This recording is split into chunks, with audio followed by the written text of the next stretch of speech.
Buenas noches, esta es la videoconferencia sobre crecimiento económico. Los apuntes que les voy a compartir son tomados del libro de Samuelson y Nordaus llamado Economía.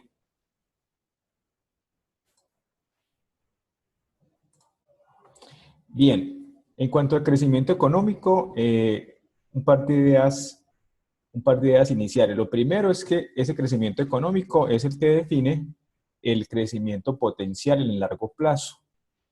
Y este crecimiento económico nosotros va a ser importante para nosotros porque lo vamos a mostrar por medio del PIB per cápita, es decir, del PIB por persona. Esta medida es muy importante para los gobiernos y sobre todo es muy importante para comparar el crecimiento económico entre países.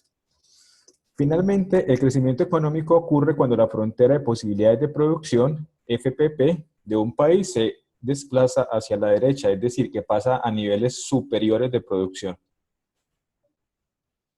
Bien, la teoría económica dice que los pilares del crecimiento económico son 4, que son los recursos humanos, los recursos naturales, el capital y el avance tecnológico y la innovación. Bueno, veamos unos ejemplos de estos pilares o de estos factores de crecimiento económico. Los recursos humanos para nosotros son tomados acá como la fuerza laboral. Esa fuerza laboral está medida en la cantidad de la mano de obra, pero también en la calidad, en las características de la mano de obra, es decir, si el nivel de educación de la mano de obra, las habilidades y todo el conjunto de cualidades que conforman a esos trabajadores. Los recursos naturales, pues, pueden ser los recursos petróleo, gas, de hecho, la tierra, el clima, los animales, los vegetales, todo lo que está en la naturaleza y es susceptible de transformarse para satisfacer las necesidades del hombre. Y el capital representado en recursos físicos como las casas, las fábricas, las maquinarias en las empresas, un capital que es intangible como la propiedad intelectual. Me refiero a esto, a cuando las personas diseñan máquinas, cuando las personas diseñan formas de realizar la producción y esa propiedad intelectual les protege, pues, obviamente sus esfuerzos. Y el capital social indirecto, o sea que no está involucrado en la compra de los materiales, en la compra de las máquinas, sino que ese capital indirecto se refiere a el dinero que se necesita para que el proceso productivo sea completo. Podría asimilarse a esta teoría de costos donde habla de los CIF, los costos indirectos de fabricación, que no participan directamente en la producción, pero sí son necesarios para que el proceso productivo se cumpla. Y finalmente, pues la tecnología, porque la tecnología es la que nos permite pasar o avanzar a niveles de producción más altos cuando los recursos físicos se limitan o cuando los recursos físicos llegan a un límite de aprovechamiento.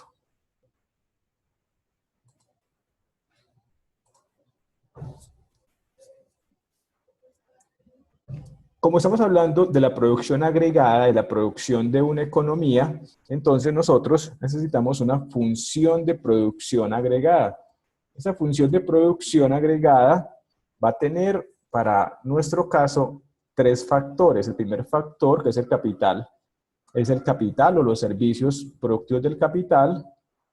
El segundo factor es el factor trabajo y el tercer factor son los recursos naturales. Ahora, la forma como se combinan estos factores es lo que nosotros vamos a llamar tecnología.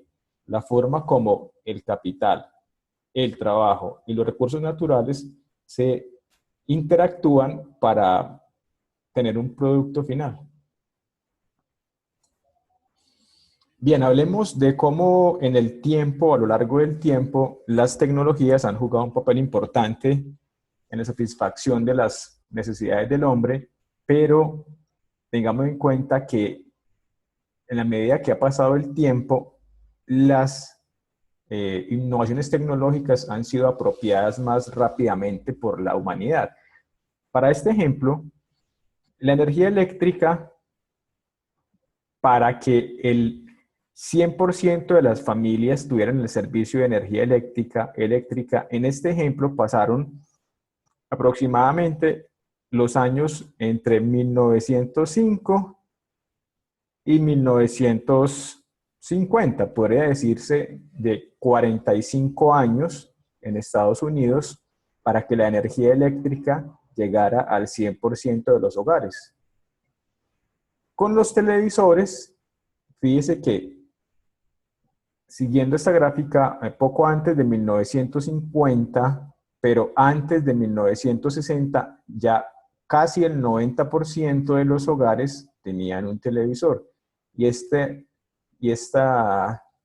periodo de tiempo es aproximadamente 10, 12 años. La apropiación de esta tecnología duró mucho menos que la anterior. Si la anterior hemos dicho que fueron 45 años y en esta 12 años. Ya en nuestro tiempo, una tecnología como la del Internet, según esta gráfica, el tiempo de apropiación de la tecnología pues también fue corto. Estamos hablando en esta gráfica de que han pasado los años desde 1990 hasta el año 2005 tal vez, para que más del 80% de los hogares en los Estados Unidos tengan acceso a conexiones de Internet. Ahora, hay unas teorías del crecimiento económico, es decir, por qué la frontera de posibilidades de producción se desplaza hacia la derecha. Pues la primera teoría hace referencia al dinamismo clásico de Smith y de Malthus. Aquí la tierra tiene un papel principal en el crecimiento. La tierra es el factor más importante. Y aquí este factor es abundante y se dispone de él inicialmente. Bueno, o inicialmente está disponible porque la tierra es abundante, entonces las personas en la medida que necesitan más tierra para expandir o para expandir sus cultivos o para tener más animales, pues ellos simplemente se apropiaban de esa tierra que era abundante. Y hay otra cosa que es que la ley de los rendimientos decrecientes, es decir, que en la medida que se aumenta la producción por o como consecuencia de tener un factor adicional, eso hace que la producción aumente también, pero no en la misma medida de ese factor adicional. Por eso la producción presenta rendimientos decrecientes en este caso. Bueno, pero Smith y Malthus tenían dos formas diferentes de ver la producción, porque para Smith, como en Smith la tierra es ilimitada, en Smith pasar de una población de 2 habitantes, que en este ejemplo producen 200 unidades de ropa o 200 unidades de alimentos, duplicar la población de 2 habitantes a 4 habitantes sugiere que la producción de alimentos se duplique de 100 a 200 y la producción de ropa se duplique de 200 a 400. Aquí los rendimientos son a escala. El doble de personas, entonces, el doble de producción. Mientras que aquí en Malthus los rendimientos son decrecientes, porque también se parte del hecho de que la población que eran 2 personas, L, la mano de trabajo, 2 personas, se duplicó a 4, pero no por eso se duplicó la producción de alimentos. Mire que los alimentos aumentaron solamente en el 25% y la ropa aumentó en el 50%, mientras que la mano de obra aumentó en el 100% porque se duplicó. Acá es donde entra el concepto de los rendimientos decrecientes. El solo hecho de que un factor productivo, como el trabajo, aumente en el doble, no garantiza que la producción también aumenta en el doble, porque los rendimientos son decrecientes. Bueno, vamos al segundo modelo, que es la teoría del segundo modelo, que se llama el crecimiento económico con acumulación de capital, que se llama el modelo neoclásico de crecimiento. En este modelo, la innovación tecnológica y la inversión de capital pueden superar la ley de los rendimientos decrecientes. Volviendo al caso anterior, dado un aumento del factor trabajo, acá en Malthus, vemos que la producción no aumenta en la misma proporción, pero eso se puede solucionar mediante la acumulación de capital y sobre todo mediante el uso de la tecnología, para que la producción de alimentos no crezca solo el 25%, sino como mínimo el 100%, así como aumentó el factor trabajo. En este modelo, en el modelo neoclásico, se tienen los siguientes supuestos. Primero, que el producto es homogéneo. Todos los productores, valga la redundancia, producen el mismo bien. Y cada uno de los productores tienen dos factores, capital y trabajo. Y que están en una economía competitiva, es decir, una economía de competencia perfecta. Y hay pleno empleo de los factores, es decir, que la mano de obra disponible, la tierra disponible, el capital disponible, cada uno de esos factores se está utilizando de la forma más eficiente, es decir, en pleno empleo. Y hay una función de producción de dos factores, K y L, que ya los dijimos aquí arriba, capital y trabajo, y esta función de producción depende de A. ¿Y quién es A? A es la tecnología. O sea que la tecnología hace que la función de producción sea mayor y así poder superar la ley de los rendimientos decrecientes. Ahora, ¿qué resultados nos trae este modelo? Primero, que una economía más intensiva en capital ocurre cuando el acervo de capital, o sea, la cantidad de capital, crece con mayor rapidez que la fuerza de trabajo. O sea, en esta economía se requiere que el capital crezca más que la fuerza de trabajo. Ahora, en ausencia de avance tecnológico, este mayor uso del capital arroja un crecimiento del producto por trabajador, del producto marginal del trabajo y de los salarios reales. También llevará a rendimientos decrecientes sobre el capital y, por tanto, a la declinación de la tasa de rendimiento del mismo. Es decir, si solamente tenemos capital, vamos a llegar al punto en el que el capital ya no va a poder por sí mismo aumentar la producción, sino que se necesitaría de tecnología. Veámoslo en esta gráfica. Mire que tenemos producto por trabajador y capital por trabajador. Quiere decir esto que estamos asociando a cada trabajador una cantidad fija de capital, o que tomamos el capital y lo distribuimos en los trabajadores. Mire que inicialmente la producción, la función de producción agregada FPA, la función crece rápidamente. La función luego empieza a crecer o sigue creciendo, pero con mayor velocidad, o sea, a tasas de crecimiento más bajas. Quiere decir que al principio, cada unidad adicional de capital que se le asigna a cada trabajador hace que la producción suba bastante, en una mayor cuantía. Por ejemplo, le aumentamos a cada trabajador el capital en 10%, la producción aumenta más del 10%. Pero después habrá unos puntos donde por más capital que le agreguemos a un trabajador, la producción crece cada vez menos. Imagínese que es una empresa donde a cada trabajador se le tiene una máquina, pero aumentar el capital por trabajador es mejorarle la máquina, comprarle más herramientas y hacerle modificaciones a la máquina para que rinda más. No necesariamente por eso la producción va a aumentar. Estamos suponiendo que el trabajador es el mismo, simplemente le está aumentando el capital. Ahora, ¿cómo resolvemos eso? La forma de resolver el problema es aumentando la tecnología. Acá en esta primera línea tenemos la frontera de posibilidades de producción agregada de 1950 y la segunda es la del 2000.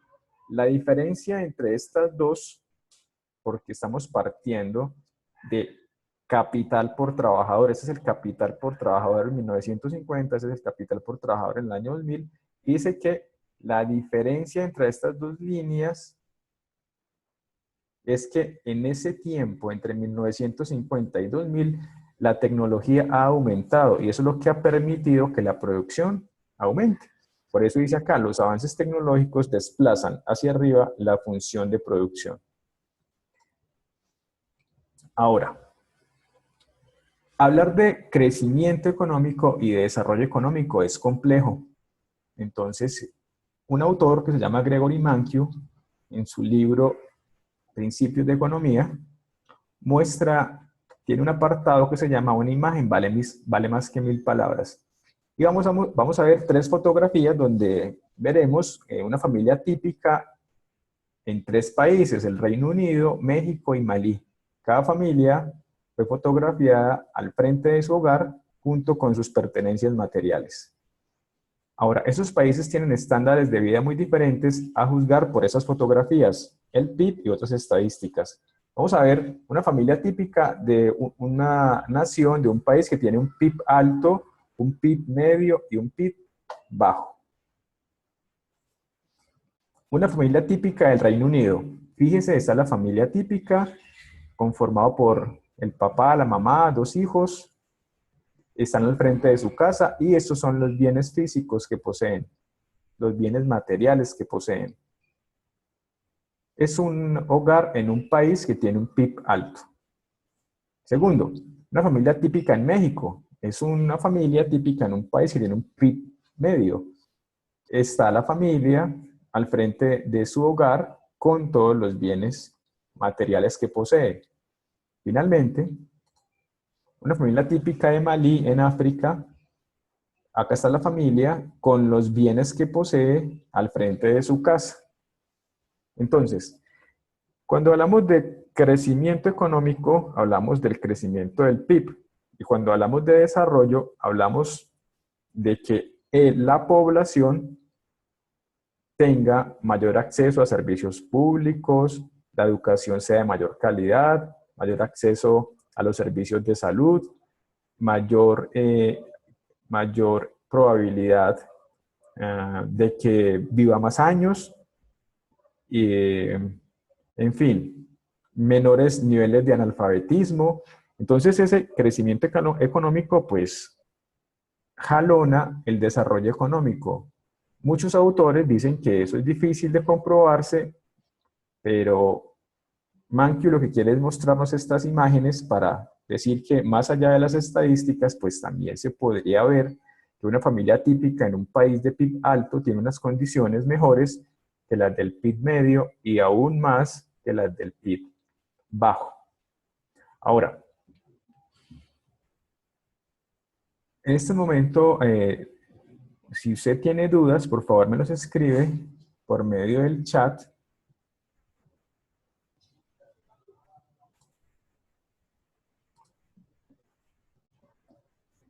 Mientras que usted escribe las dudas, la idea central del documento, primero es por qué hay crecimiento económico, ¿cierto? Y ahí vamos a los 4 pilares. Luego, después de que hay crecimiento económico, esperamos que en la economía ese crecimiento económico, ese aumento de la producción, da como consecuencia que en la economía aumente el bienestar de las personas. Ese bienestar medido, lo repito nuevamente, en acceso a servicios públicos, medido en acceso a la educación, a los servicios de salud, a que haya mayor infraestructura en el país, colegios, hospitales, carreteras, aeropuertos, puertos, y a que la expectativa de vida sea mayor, y sobre todo también a que el analfabetismo pues también disminuya, y que también disminuya el desempleo. Y eso es lo que sugiere la teoría económica, que el crecimiento económico de la mano del crecimiento económico haya desarrollo económico. Algunos autores están de acuerdo, otros autores no están de acuerdo. Pero en fin, esa es la polémica que existe al respecto. Ustedes me dirán, ¿tienen alguna duda acerca del contenido del capítulo que habla del crecimiento en la economía? Tal vez lo más importante, me voy a devolver, tal vez lo más importante está en saber o en identificar la importancia de estos factores productivos. Porque mire, una economía puede tener muchos recursos humanos, es decir, puede tener muchos habitantes, pero puede que esos habitantes no estén calificados. Puede que esos habitantes, por los problemas de la economía, no hayan tenido acceso a la educación y no hayan podido, pues, desarrollar sus habilidades y no tengan unas disciplinas, por lo menos para el trabajo. Entonces, eso es un factor muy importante. El segundo factor es que muchos países tienen abundantes recursos naturales, pero no tienen la tecnología para poder transformar esos recursos naturales. Por ejemplo, Colombia es un país que es abundante en recursos naturales, pero escasea el capital y escasea la tecnología. Hay otros países donde los recursos naturales son mínimos, pero tienen niveles de tecnología muy altos. Esos países, pues entonces se dedican a exportar tecnología. Y hay países donde el factor más abundante es el capital.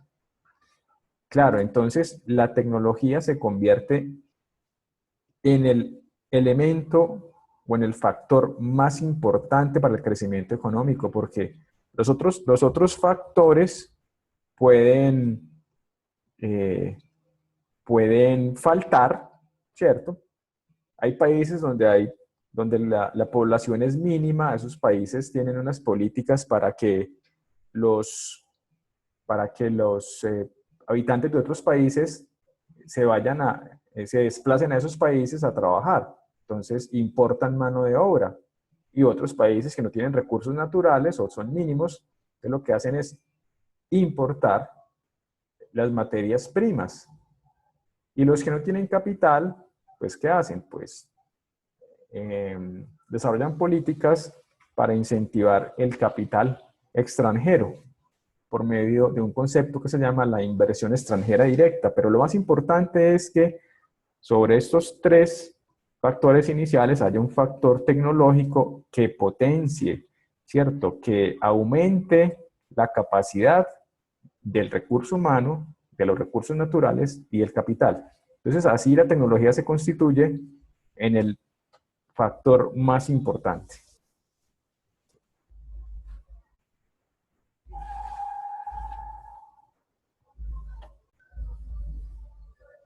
Bueno, Paola Andrea tiene preguntas, Lady, Ana, Estefanía. Bien. Entonces, damos por terminada esta videoconferencia, donde el tema principal fue el crecimiento económico. Les quise exponer las ideas más importantes del capítulo y sobre todo pues introducirlos a la lectura de este capítulo del libro de Samuelson. Espero que disfruten la lectura de este capítulo y si tienen más dudas me las pueden exponer en el próximo encuentro. Que tengan una buena noche. Hasta pronto.